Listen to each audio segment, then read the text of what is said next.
cette partie-là. Les projections qui sont juste là, une atmosphère un peu vieillie, 29 images je crois.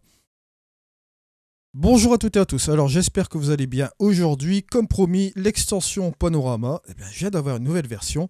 Je vous fais un retour vidéo aujourd'hui de cela. On va voir ensemble ce qu'on va pouvoir faire justement avec cette extension, avec la version vidéo. Vous allez voir ici, il y a une possibilité de faire un panorama à partir d'une vidéo. Mais avant de commencer, avant toute chose, je vais vous donner la date de sortie. Cette extension va sortir le 20 juillet. Alors pour ceux qui sont en licence perpétuelle, c'est-à-dire à vie, d'accord, de Luminar Neo, vous l'avez acheté une fois, vous le possédez.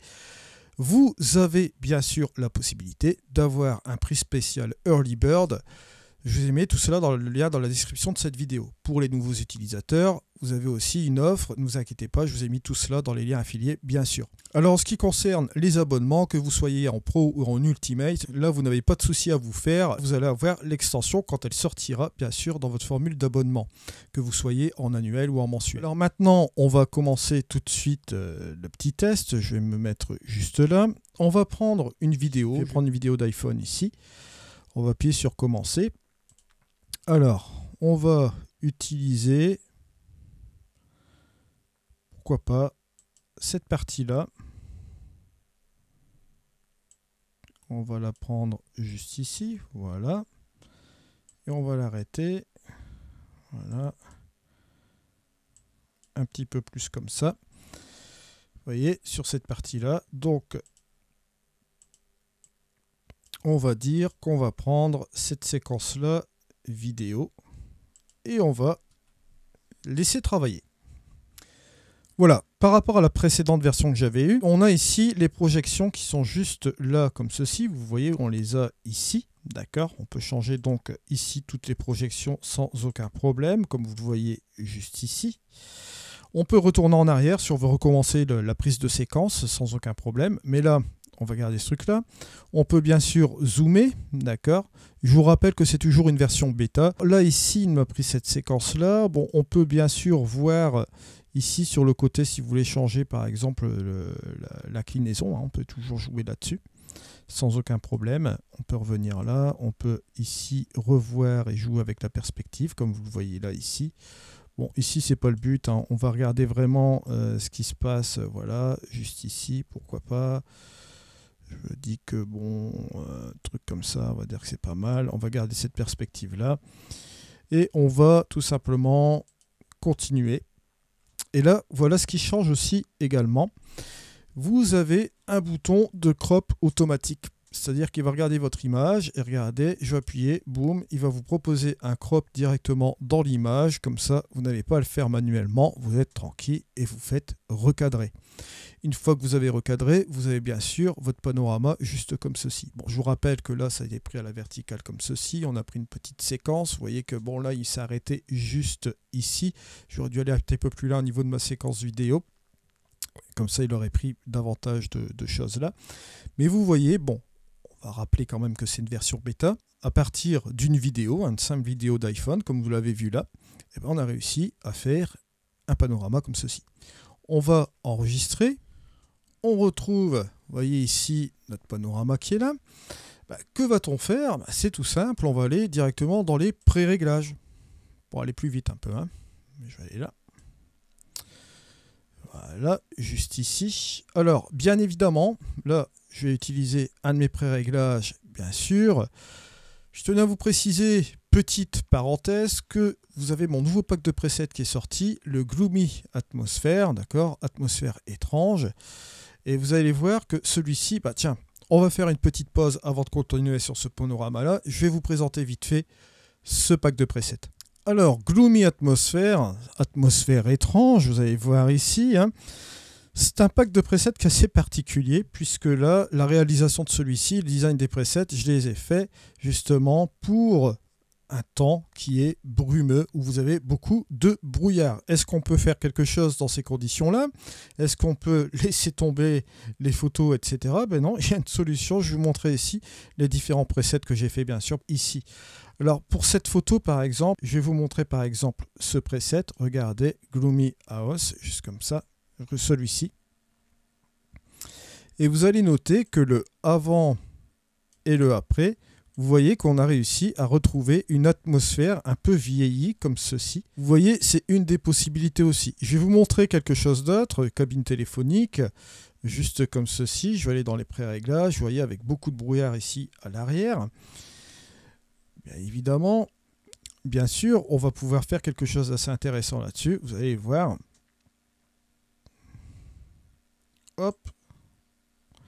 Je vous montre le preset. Vous avez ici le avant et le après. Et vous voyez que si je reviens ici en arrière, hop, vous voyez, on a beaucoup de caractères ici au niveau de ce preset. Et bien évidemment, vous pouvez changer tout cela dans le menu édition avec la modification. Je vais vous montrer ce qu'on peut faire avec ce type de photo là où la lumière vraiment avec, bon, comme vous le voyez ici avec cette brume, c'est pas terrible. Regardez avec cela, hop, je vais vous mettre un preset.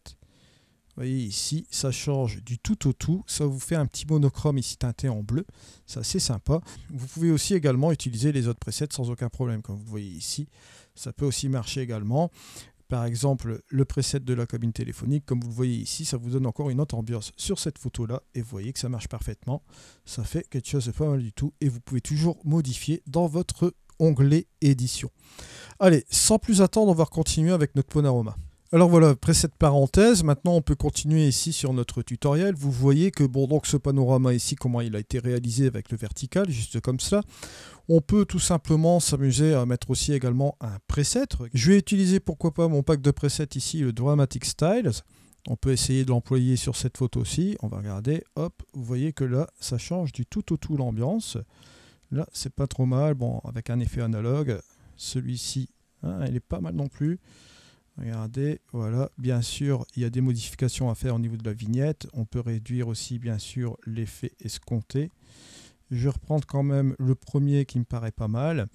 On va aller dans le menu édition. Voilà, on va faire sauter la vignette. Voilà, juste comme ceci. Et comme vous le voyez là, on est sur une photo d'iPhone, bien sûr. On peut réduire un peu tous ces paramètres que vous voyez là. D'accord, sans aucun problème. Mais regardez là, franchement, sincèrement, si on fait un avant-après, vous voyez, on a fait une petite transformation ici sur la photo. On a rajouté une ambiance différente. Et vous voyez que ça marche relativement bien. Et ça m'a pris 2 minutes, juste comme cela. C'est une possibilité que vous pouvez utiliser bien sûr ici. Vous pouvez faire aussi également du séquentiel avec les vidéos. Ça, on en parlera aussi un petit peu plus tard dans des prochaines vidéos. Là, ici, on va se rendre dans le panorama multi-raw. Hein. C'est des images qui m'ont été fournies par Skyloom. Donc, on va faire tout cela, bien sûr. Alors, bien évidemment, là, bon, il y a 29 images, je crois. Ça va prendre un petit temps de calcul, bien sûr. Là, ici, ce qui change, vous avez toujours la distorsion de correction.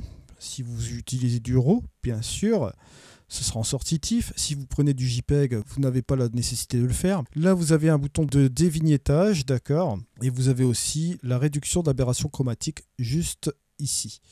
Alors, il se peut qu'il y a des loupés au niveau du collage du panorama. Comme je rappelle, c'est toujours une version bêta. On va voir ça tout de suite.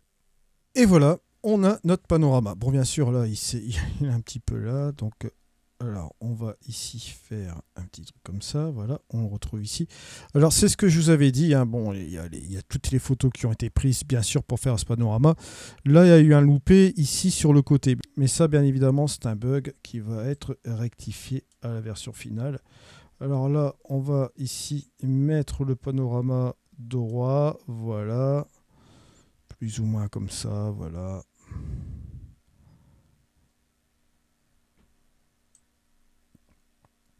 On peut se mettre même ici à l'extrémité. Voilà, ça peut être sympa comme ça. Alors bien évidemment, on a plusieurs projections. On peut tester aussi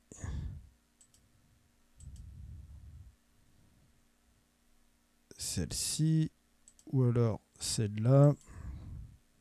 Vous voyez, vous avez les différents types de projections. Bon, là, bien sûr, bien évidemment, vous allez noter que là... ça marche relativement bien. On va faire continuer. On va faire le maximize crop. Bon là, comme ça a été loupé sur le côté là, du coup il me crop à partir de là. Bon, c'est pas un problème, on va prendre ça bien sûr. Là vous voyez, on a un petit éclaircissement ici. Je sais pas si c'est dû au dévignettage que j'ai cliqué tout à l'heure.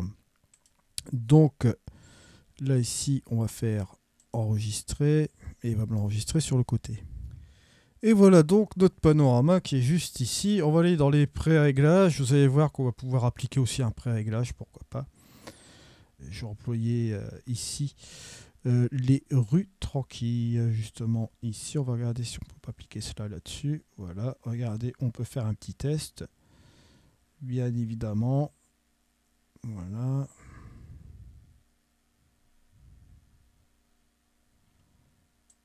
Celui-là est pas trop mal. Voilà. On peut réduire aussi la quantité. Ou on peut prendre celui-là. Celui-ci est sympa. Regardez, hop, avant, après. Alors, bien évidemment, ici, vous voyez, avec le dévignettage, là, bon, au niveau des trucs, ça fait un petit peu d'artefacts, juste comme ceci. Il suffira de revoir un petit peu la petite option. Mais là, vous voyez un petit peu le principe, comment cela marche ici. Donc, on est sur quelque chose de pas mal. Alors, bien sûr, je vais vous montrer encore un petit truc. Si vous voulez rectifier encore la recette ici, on peut toujours le faire. Bon, j'ai enlevé le vignettage aussi. Mais vous verrez qu'aussi, à l'avenant, bon là je suis sur la version bêta, mais c'est assez réactif. Sur un fichier TIFF ici, comme vous le voyez là en sortie, qui est quand même assez impressionnant au niveau de sa quantité de pixels. Il est vraiment très réactif au niveau de la post-production dans Luminaire Neo, comme vous le voyez là. C'est un petit truc à titre d'exemple, comme vous voyez là, je vous donne un petit peu mes retours sur ces fonctionnalités que j'ai eues directement sur Luminaire Neo, l'extension Panorama. Comme je vous l'ai dit tout à l'heure, il y a encore une autre chose que vous pouvez faire avec les vidéos, c'est faire du séquentiel. Là ici, j'ai pas approfondi vraiment encore la chose. Je trouve que l'idée de faire, de reprendre une vidéo, de pouvoir faire un panorama avec, c'est pas mal. Mais bon, faire du séquentiel comme ça avec différentes séquences d'action, ça peut être pas mal aussi. On verra ça bien sûr un peu plus tard. Je vous remercie moi dans tous les cas de m'avoir suivi. On se retrouve dans une prochaine vidéo. C'était Eddy. Allez, au revoir.